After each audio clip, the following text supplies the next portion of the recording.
Greetings, YouTube. 10 words every girl should learn. Stop interrupting me. I just said that.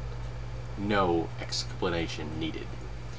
It starts in childhood and never ends. Parents interrupt girls twice as often and hold them to stricter politeness norms. Teachers engage boys who correctly see disruptive speech as a marker of dominant masculinity more often and more dynamically than girls.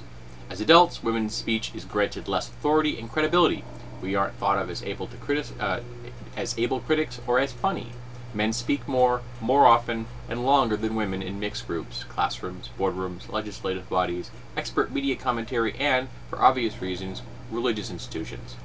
Indeed, in male-dominated problem-solving groups, including boards, communities, and legislatures, men speak 75% more than women, with negative effects on decisions reached. That's why, as researchers summed up, having a seat at the table is not the same as having a voice.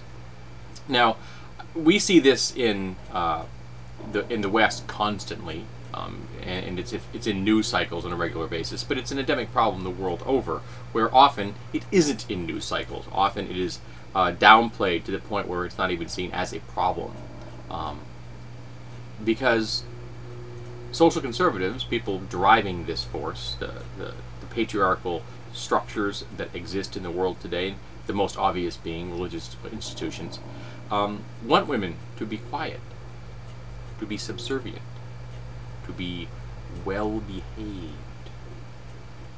But as someone once said in the title of a book, well-behaved women don't make history. And that's the truth. If you sit quietly in the corner and never speak up, no one is ever going to notice you, and you are not going to have the impact that those who do speak up and those who don't sit quietly in the corner make. But our culture has been reinforcing this for generations, that women should be sitting over there in the corner and should be quiet. Women are constantly told to be proper, to be nice, to be kind, to be mild, to be more polite. And while sympathy, empathy, and compassion are important, which are often also downplayed at the same time, those traits in men, as they're telling women that they should, emphasize them, they should not be taken to the extreme where a woman disappears. And that's the problem. We are asking women to uphold this banner of politeness while being invisible. And that isn't something that is conducive to a functioning society. How can we have fully engaged discourse if we are asking half of our species to not speak up? Now, I myself am guilty of this. And I'm not saying I'm guilty of this, 20 or 25 years ago, back when I was a social conservative and a political conservative, because, I was a social conservative in the European definition. I was never a social conservative in the American definition of that word, of that term. I'm not talking about 25 years ago. I'm talking about this year, 2014, where I have noticed that, in retrospect, I talked over women. And I didn't do it intentionally. I wasn't thinking, oh, I need to shut this person down. No, I was doing it because society has taught me that speaking over someone, particularly a woman, will get me more floor time.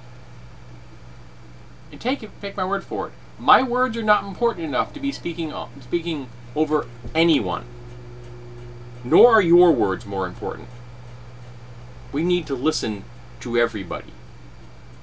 Now, if it's someone spouting something that makes no sense, that is not a sex or gender issue.